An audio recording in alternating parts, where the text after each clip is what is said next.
Shalom Bapak Ibu serta saudara-saudara sekalian, kita berjumpa lagi di dalam Kiwi Jawab malam ini. Malam ini tema yang dipilih adalah iman Kristen dan tradisi, atau kalau kita berbicara tradisi di sini kita berbicara mengenai adat istiadat yang kita jumpai di dalam kehidupan kita sehari-hari. Oke, pertama-tama ketika kita berbicara mengenai tradisi, kita berbicara mengenai sesuatu yang telah dilakukan sejak lama dan telah menjadi bagian dari kehidupan suatu kelompok masyarakat. Dan biasanya itu dikaitkan dengan kelompok masyarakat yang ada di suatu negara tertentu, kelompok masyarakat yang ada di dalam kebudayaan tertentu, kelompok masyarakat yang ada di dalam katakanlah waktu tertentu atau agama tertentu. Nah, inilah yang disebut dengan tradisi. Nah, kalau kita berbicara mengenai tradisi, kita harus tahu ada unsur-unsur dari tradisi itu. Nah, yang pertama, tradisi itu berkaitan dengan identitas dengan sebuah kelompok. Jadi kalau kita berbicara mengenai tradisi Tahun Baru Cina atau Imlek, itu terkait dengan identitas sebuah kelompok. Kelompok itu apa? Ya, bangsa Tionghoa. Kalau kita berbicara mengenai tradisi yang terkait dengan katakanlah ruatan, nah itu terkait dengan sebuah kelompok tertentu yang ada di Indonesia ini, yaitu suku Jawa. Jadi tradisi itu kerap berkaitan dengan identitas sebuah kelompok. Dan tradisi itu mengandung unsur estafet. Unsur estafet maksudnya ya tradisi itu diteruskan dari satu generasi ke generasi. Dan itu sudah melibatkan begitu banyak generasi sehingga sulit untuk dihapuskan di dalam kehidupan sebuah kelompok masyarakat tertentu. Dan yang ketiga, tradisi itu mengandung nilai-nilai, ada values yang hendak diseberangkan di balik tradisi-tradisi tersebut. Tradisi Qingming contohnya, tradisi yang biasa dilakukan oleh kelompok masyarakat Tionghoa. Nah, di situ juga mengandung nilai-nilai. Salah satu nilai yang ada adalah yang disebut dengan suatu nilai untuk menghormati leluhur yang telah istilahnya melalui mereka ada, melalui leluhur itu sebuah kelompok atau sebuah keluarga itu ada. Jadi ada nilai-nilai yang tidak diseberangkan melalui tradisi-tradisi yang dipegang oleh sebuah kelompok masyarakat. Dan unsur yang lain dari tradisi adalah bahwa salah satu nilai yang bentuk tradisi itu adalah kepercayaan. Kepercayaan sehingga pada akhirnya muncul tradisi tersebut. Jadi contohnya kalau kita berbicara mengenai tradisi ruatan yang cukup populer di kalangan orang-orang Jawa. Jadi ada satu kepercayaan. Jadi ada satu kepercayaan bahwa dengan melakukan itu, dengan melakukan tradisi itu, maka katakanlah sesuatu hal yang buruk yang punya yang punya potensi terjadi di dalam kehidupan seorang manusia atau sebuah keluarga itu bisa dihindari atau dicegah. Nah, inilah unsur-unsur dari tradisi atau adat istiadat. Nah, sekarang kita akan melihat beberapa pandangan di dalam beberapa pandangan yang cukup populer di kalangan orang-orang percaya. Nah, ketika berbicara mengenai hubungan di antara tradisi dan iman Kristen, mari kita akan lihat pandangan yang pertama. Pandangan yang pertama, ada orang-orang yang berpandangan bahwa yang namanya tradisi atau adat itu sepenuhnya bertentangan dengan iman Kristen. Karena adat itu sepenuhnya bertentangan dengan iman Kristen, maka yang namanya adat tradisi itu harus sepenuhnya ditinggalkan. Jadi ketika Anda menjadi seorang Kristen, ketika Anda menjadi seorang anak Tuhan, maka semua hal yang terkait dengan tradisi harus ditinggalkan, semuanya. Tidak boleh ada satupun yang tertinggal. Nah, ini pandangan yang pertama. Pandangan yang kedua adalah pandangan yang mengatakan tradisi atau adat itu sepenuhnya sejalan dengan iman Kristen. Itu berarti bahwa ketika Anda menjadi anak Tuhan, ketika Anda menjadi orang percaya, nah, Anda tidak perlu untuk membuang elemen-elemen dari tradisi tersebut. Semuanya masih bisa diteruskan. Anda bisa menjadi seorang Kristen, dan pada saat yang sama, Anda masih bisa untuk melakukan semua tradisi yang menjadi bagian dari kehidupan Anda. Nah, itulah yang disebut dengan tradisi sepenuhnya sejalan dengan iman Kristen. Nah, Ini kita melihat ada dua ekstrim. Yang satu menolak sepenuhnya di sini, menolak sepenuhnya tradisi. Yang di sini, yang kedua itu menerima sepenuhnya, menerima sepenuhnya. Dua ekstrim, ekstrim kiri, ekstrim kanan. Mari kita akan melihat sekarang pandangan yang ketiga. Nah, jadi pandangan yang ketiga menyatakan ada elemen dari adat yang sejalan dengan iman Kristen, namun ada pula elemen dari adat yang tidak sejalan dengan iman Kristen. Jadi sepertinya pandangan yang ketiga ini meletakkan dirinya pada posisi tengah. Jadi mereka tidak menerima sepenuhnya, mereka tidak menolak sepenuhnya. Mereka berpandangan ada bagian dari tradisi yang boleh diteruskan, ada bagian dari tradisi yang tidak boleh diteruskan. Jadi di sini kita melihat bahwa pandangan ini menggunakan pendekatan saring atau filter. Jadi kalau kita berhadapan dengan tradisi, kita tidak boleh menolak sepenuhnya, dan pada saat yang sama kita tidak boleh menerima sepenuhnya. Harus dipilah-pilah. Yang sesuai bisa dijalankan terus, yang tidak sesuai ya juga harus dihentikan. Dan kalau Anda bertanya pendekatan-pendekatan dari tiga pendekatan ini mana yang menjadi posisi saya, maka saya ya terus terang mengambil posisi yang ketiga. Bukan posisi yang pertama, bukan posisi yang kedua, tapi saya lebih cenderung untuk mengambil posisi tengah ini. Ya, posisi yang menempatkan diri saya sebagai penyaring, pemilah dari tradisi. Yang sesuai, yang cocok ya boleh diteruskan, yang tidak sesuai, yang tidak cocok ya tidak boleh diteruskan dengan iman Kristen. Nah, pada malam ini saya akan mengajak Anda untuk melihat beberapa teks Alkitab yang akan memberi kepada kita sebuah pedoman atau sebuah guideline ketika kita berhadapan dengan isu iman Kristen dan tradisi ini. Pertama-tama, mari kita akan melihat Lukas pasal 2 ayat 21 sampai dengan ayat 24, dilanjutkan dengan Lukas pasal 2 ayat 41 sampai dengan ayat 42. Dan dari sana nanti kita akan belajar implikasi yang bisa ditarik dari teks ini. Mari kita lihat teks tersebut. Lukas 2 ayat 21 sampai 24 berbunyi, dan ketika ia genap 8 hari dan ia harus disunatkan. Nah, di situ saya beri catatan-catatan silang. Nah, ini maksudnya Anda bisa melihat bahwa yang dilakukan oleh keluarga Yesus di sini itu bukanlah sesuatu yang istilahnya lain daripada yang lain. Yesus dan keluarganya sebenarnya dalam tanda kutip mengikuti tradisi yang sudah menjadi bagian daripada kehidupan orang-orang Ibrani kuno. Nah, di sini dikatakan, dan ketika genap 8 hari dan ia harus disunatkan, ia diberi nama Yesus, yaitu nama yang disebut oleh malaikat sebelum ia dikandung ibunya. Dan ketika genap waktu pentahiran menurut hukum Taurat Musa, dan mereka membawa dia ke Yerusalem untuk menyerahkannya kepada Tuhan, seperti ada tertulis dalam hukum Tuhan, semua anak laki-laki sulung harus dikuduskan bagi Allah, dan untuk mempersembahkan korban menurut apa yang difirmankan dalam hukum Tuhan, yaitu sepasang burung tekukur atau 2 ekor anak burung merpati. Dan bagian yang kita lihat ini adalah bagian yang terkait dengan masa kecil Yesus, atau masa kanak-kanak, atau masa bayi lah katakanlah. Dan kita melihat apa yang dilakukan oleh keluarga Yesus, apa yang dilakukan oleh Yusuf dan Maria, itu mereka mengikuti tradisi yang lazim dilakukan oleh keluarga-keluarga Yahudi. Contohnya mereka menyunat bayinya pada usia 8 hari. Nah, kalau Anda ingin melihat di bagian mana itu ada, Anda bisa melihat contohnya Imamat 12 ayat 3. Di sana jelas sekali ada semacam tuntutan untuk menyunat anak pada hari yang ke-8, dan kemudian terkait dengan mempersembahkan anak sulung. Jadi setiap anak sulung dari keluarga-keluarga Israel itu harus dipersembahkan kepada Allah. Dengan caranya bagaimana mereka dibawa ke bait Allah.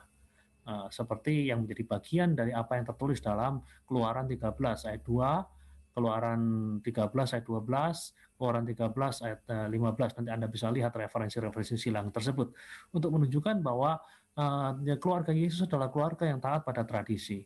Dan dalam proses untuk membawa bayi tersebut ke bait Allah, di situ ada persembahan-persembahan yang harus mereka bawa. Dan sekali lagi, keluarga Yesus mengikuti persembahan standar yang biasa dilakukan oleh keluarga-keluarga Yahudi. Bisa saudara lihat di dalam Imamat pasal 12 ayat yang ke-8. Nah, ini hal yang menarik sekali. Jadi keluarga Yesus tidak membuang sama sekali tradisi itu. Jadi mereka mengikuti tradisi yang ada. Nah, kemudian kita lihat lagi di dalam Lukas pasal 2 ayat 41 sampai 42, di sana tertulis tiap-tiap tahun orang tua Yesus pergi ke Yerusalem pada hari Paskah. Dan ketika Yesus telah berumur 12 tahun, pergilah mereka ke Yerusalem seperti yang lazim pada hari raya itu. Dan ini juga menjadi bagian daripada apa yang dipraktekkan oleh orang-orang Yahudi kuno pada waktu itu. Jadi orang-orang Yahudi kuno, orang-orang yang saleh, itu setiap tahun itu pasti akan melakukan perjalanan ke Yerusalem untuk merayakan Paskah. Dan saudara tahu Nazaret ke Yerusalem itu bukan sebuah jarak yang dekat loh, cukup lumayan jauh, apalagi pada waktu itu jalan belum ada seperti sekarang ini, transportasi tidak sebagus sekarang ini, mereka harus melakukan dengan jalan darat, mungkin hanya menggunakan alat transportasi binatang yang serba terbatas, dan itu yang mereka lakukan. Jadi mereka mengikuti tradisi yang lazim dilakukan oleh orang-orang Yahudi yang saleh pada waktu itu. Nah, jadi tiap tahun keluarga Yesus pergi ke Yerusalem, dan tampaknya Yesus pun mengikuti ayah dan ibunya. Walaupun tidak dicatat secara eksplisit, hanya satu yang dicatat secara eksplisit, nah itu loh. Ya, itu di dalam ayat 42 ketika dia berumur 12 tahun, tetapi banyak pakar kitab suci, banyak pakar perjanjian baru memahami bahwa sepertinya Yesus mengikuti orang tuanya dari tahun ke tahun untuk pergi ke Yerusalem untuk merayakan Paskah. Jadi implikasinya apa? Atau bukan implikasinya, prinsip apa yang bisa kita tarik ketika kita membaca Lukas pasal 2 tadi? Jadi prinsip pertama yang hendak kita tarik di sini adalah karena Yesus tidak menempatkan dirinya sebagai pribadi yang berlawanan sepenuhnya dengan tradisi, maka iman Kristen pun tidak sepenuhnya melawan tradisi. Kita melihat Yesus dan keluarganya itu tidak sama sekali tidak menempatkan dirinya sebagai pihak-pihak yang berseberangan sama sekali dengan tradisi atau adat, tidak. Nah, karena Yesus dan keluarganya tidak menempatkan dirinya sebagai pribadi yang berlawanan sepenuhnya dengan tradisi, maka seharusnya iman Kristen pun tidak harus sepenuhnya melawan tradisi. Nah, itu prinsip yang bisa kita tarik dari bagian ini, dari pembacaan kitab suci itu. Ini prinsip penting yang perlu kita dengar. Nah, prinsip ini mungkin perlu didengar bagi orang-orang yang mengambil tindakan ekstrim yang boleh dikatakan segala sesuatu yang terkait dengan tradisi harus dibuang. Dan kita lihat Yesus tidak seperti itu. Keluarga Yesus tidak seperti itu. Jadi implikasi praktisnya, kita tidak bisa menempatkan diri kita sebagai manusia yang eksentrik, yang melawan tradisi atau adat secara radikal dan total. Tidak bisa.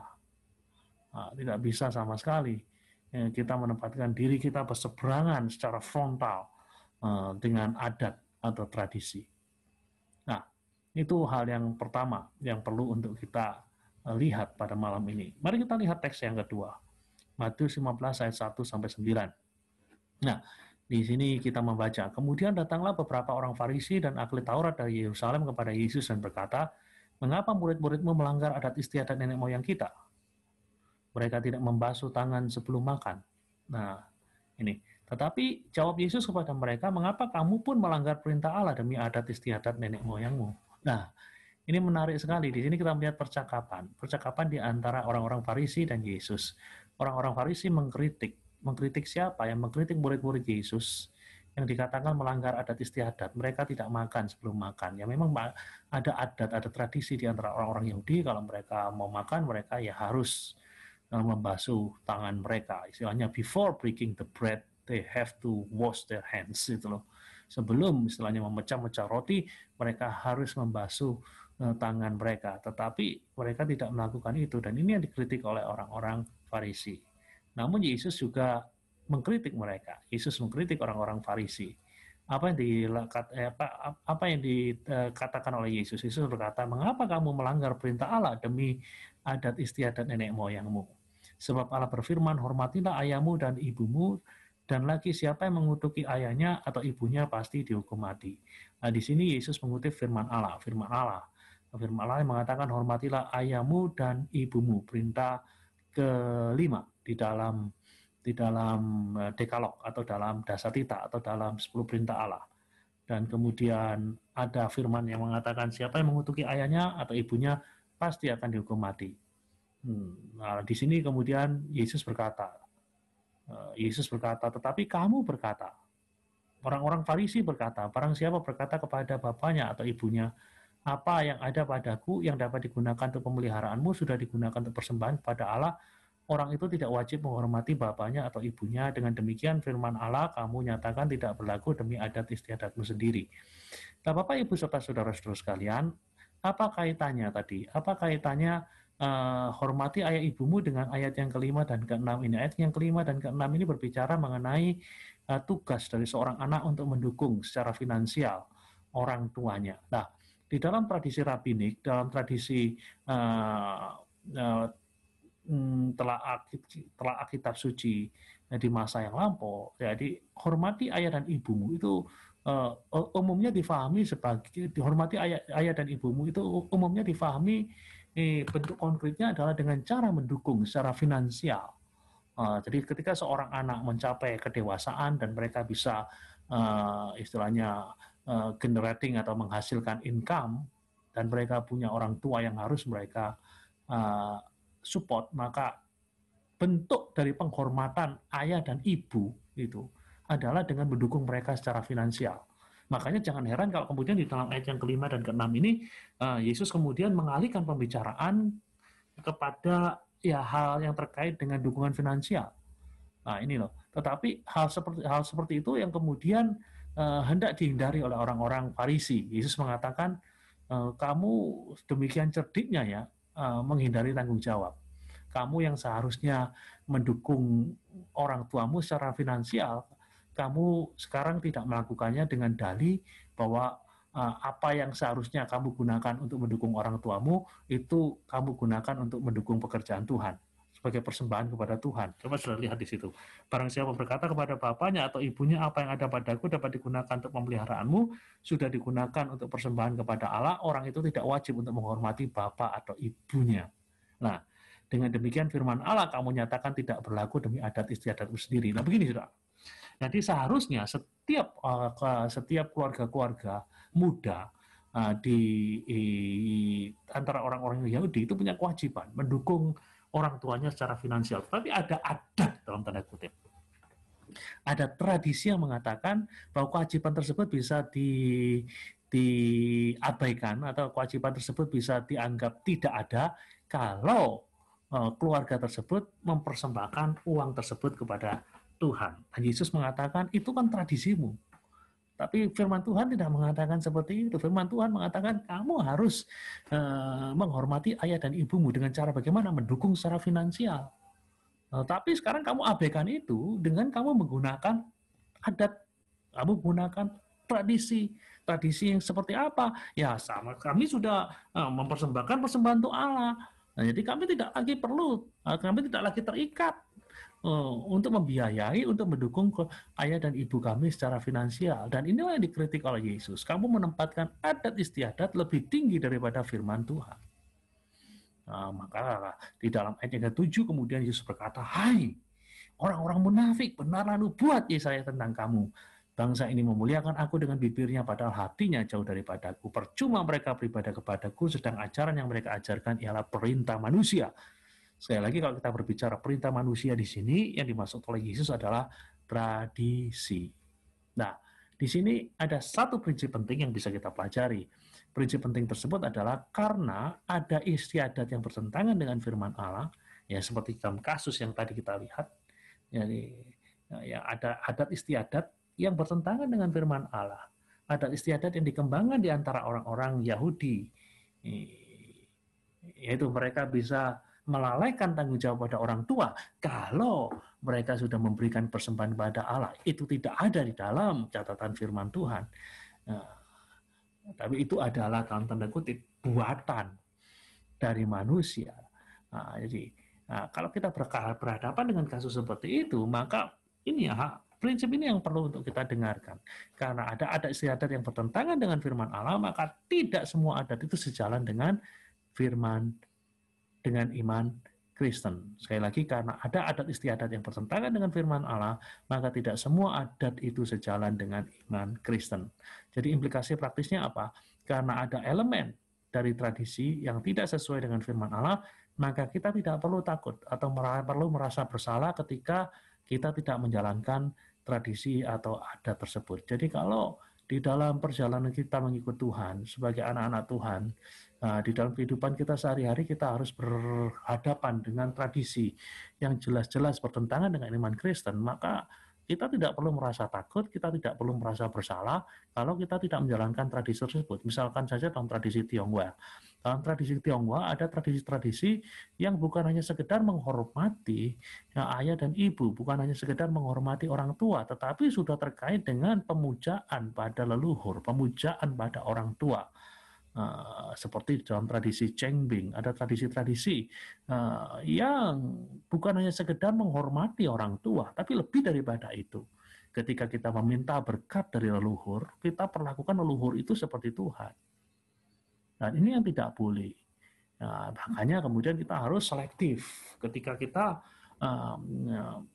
istilahnya hidup di dalam tataran kemasyarakatan dan kita berjumpa dengan hal-hal yang tidak sesuai dengan iman Kristen, ya maka kita tidak perlu merasa takut, tidak perlu merasa bersalah ketika kita tidak menjalankan adat atau tradisi tersebut. Jadi ini hal yang kedua yang bisa kita lihat dari telaah firman Tuhan. Mari sekarang kita akan melihat teks yang ketiga.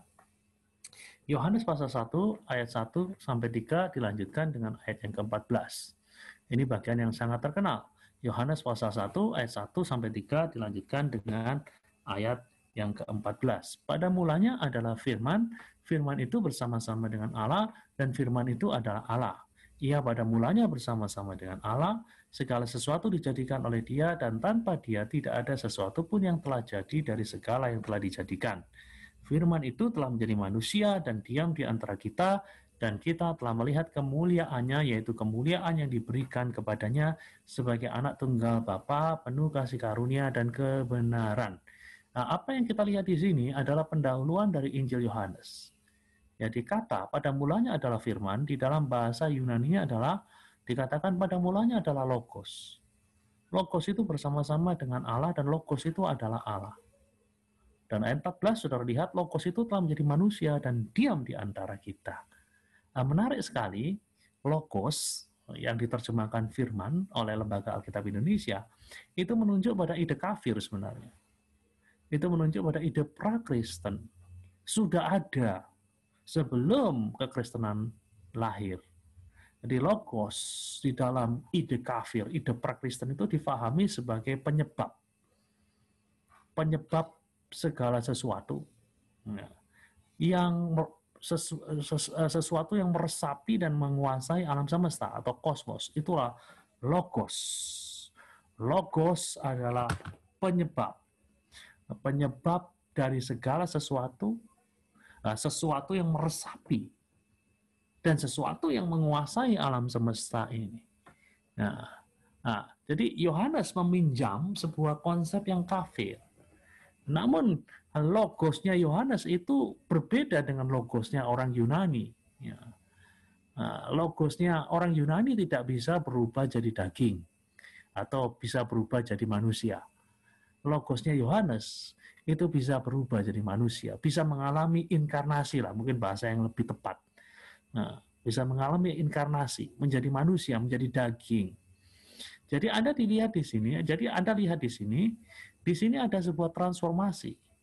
Jadi ada bagian dari elemen-elemen yang lama yang diteruskan. Contohnya kata yang sama yang dipakai. Logos itu sudah ada sebelum Kristen, dan sekarang Yohanes memakai logos itu bagi komunitas Kristen, namun tidak sama persis. Ada bagian yang ditransformasi, ada bagian yang diubah.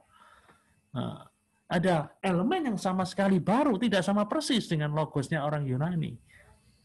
Tetapi ada kesamaan di antara keduanya. Di sini kita bertemu dengan continuity dan discontinuity, kesinambungan dan kesinambungan. Jadi prinsip apa yang bisa kita pelajari di sini? Dalam kaitannya dengan iman Kristen dan adat, jadi prinsip yang bisa kita pelajari di sini adalah ada elemen dari tradisi yang potensial untuk ditransformasi. Ditransformasi kandungan nilainya atau kandungan maknanya meskipun bentuk luarnya sama. Seperti tadi, Yohanes bentuk luarnya sama. Logos itu dikenal orang Yunani, dikenal oleh orang kafir. Dan kini Yohanes menggunakannya bagi komunitas Kristen itu. Tapi bukan berarti sama persis dengan yang ada di luar sana. Ada bagian yang sama sekali baru. Inilah yang saya bicara mengenai transformasi. Dan kalau kita berbicara mengenai adat, ada elemen dari tradisi yang potensial untuk ditransformasi kandungan nilainya. Meskipun bentuk luarnya sama.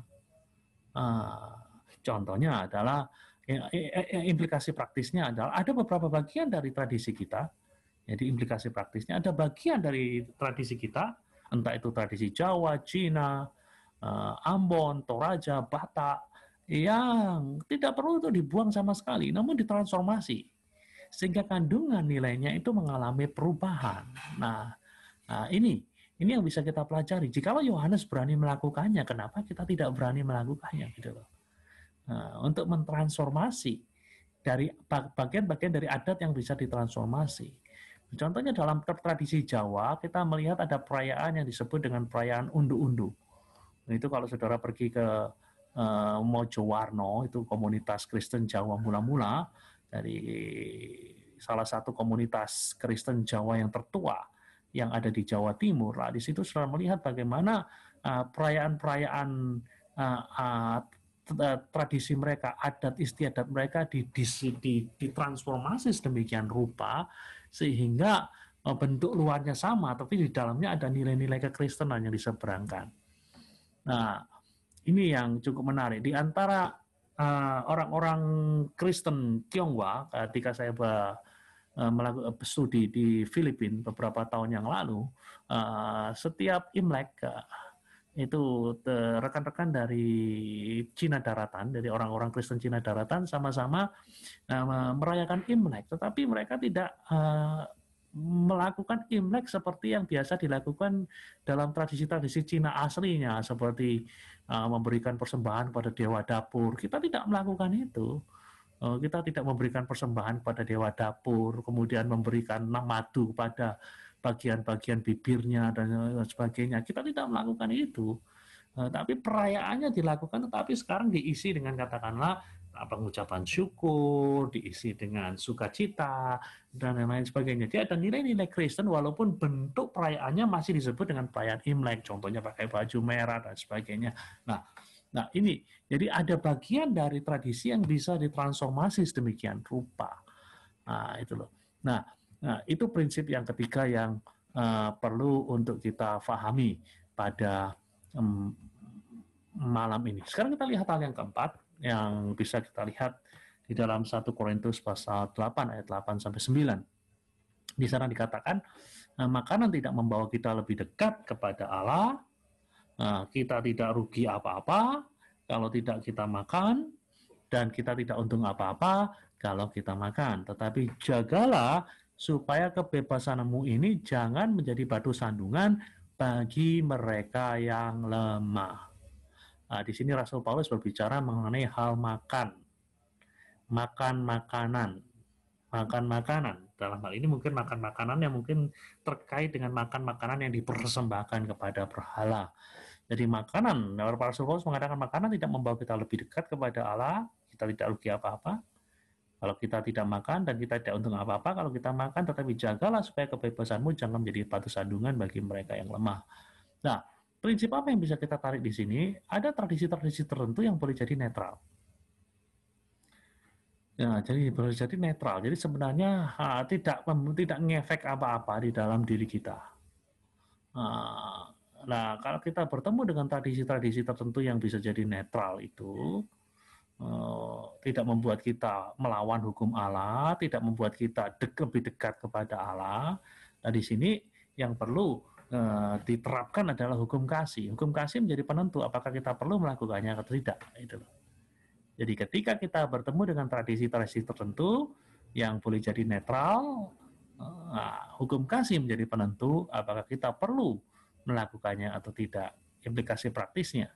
Ketika kita berhadapan dengan tradisi yang netral, lihatlah situasi dan kondisi di mana engkau berada. Jadi situasinya gimana, sitkonnya gimana. Nah, jadi jika tradisi tersebut oleh masyarakat Anda dipandang tabu, ya jangan lakukan meskipun hal tersebut tidak membawa dampak atas iman Anda. Jadi kalau Anda katakanlah tinggal di sebuah daerah dan dan di daerah itu ada masyarakat-masyarakat beriman yang memandang ada praktek-praktek tertentu, contohnya makan darah. Makan darah itu kan sebenarnya sih sifatnya netral ya, sifatnya netral secara kalau kita berbicara uh, bukan dari sudut pandang higienis loh ya. Kita berbicara dari sudut pandang apakah hal itu bertentangan dengan firman Tuhan atau tidak bertentangan dengan firman Tuhan, itu lebih cenderung netral. Tetapi kalau Anda katakanlah tinggal di sebuah daerah di mana masyarakat di sana memandang bahwa makan darah itu adalah sesuatu yang tabu atau sesuatu yang terlarang, ya jangan nekat. Jangan nekat untuk makan darah karena hal tersebut bertentangan dengan hukum kasih. Ya. Jadi kita mengusahakan agar kita tidak menjadi batu sandungan ketika kita berada di tengah-tengah masyarakat yang seperti itu. Nah, ini hal yang penting untuk kita pahami. Contohnya di dalam tradisi beberapa kelompok Pentakosta tertentu ya, ada kelompok-kelompok tertentu yang katanya memandang nonton bioskop itu dosa gitu loh. Padahal sebenarnya sih ya nggak apa-apa sih, yaitu sifatnya netral, tergantung dari sebenarnya film macam apa yang kita tonton. Kalau film yang kita tonton adalah film yang baik, itu ya sifatnya netral. Tetapi ada kelompok-kelompok tertentu di kalangan-kalangan gereja Pentakosta yang memandang hal itu sebagai sesuatu yang tabu. Dan kalau saudara kebetulan ada di sana, ya saudara jangan nekat untuk melakukannya. Bukan berarti itu dosa atau tidak dosa, tetapi yang yang perlu kita terapkan di sini adalah hukum kasih. Hukum kasih maksudnya adalah jangan sampai kita menjadi batu sandungan di dalam kelompok-kelompok tersebut. Nah, itulah kira-kira pembahasan mengenai iman Kristen dan tradisi yang bisa saya sampaikan pada malam ini. Jadi ada 4 prinsip itu yang perlu untuk kita ingat. Jadi prinsip yang pertama kita lihat. Prinsip yang pertama, karena Kristus tidak menempatkan dirinya sebagai pribadi yang berlawanan sepenuhnya dengan tradisi, maka iman Kristen pun tidak sepenuhnya melawan tradisi. Itu prinsip yang pertama. Prinsip yang kedua, karena ada adat istiadat yang bertentangan dengan iman firman Allah, maka tidak semua adat itu sejalan dengan iman Kristen. Oleh karena itu, kalau kita berjumpa dengan adat istiadat yang tidak sejalan dengan iman Kristen, ya kita harus berani untuk meninggalkannya.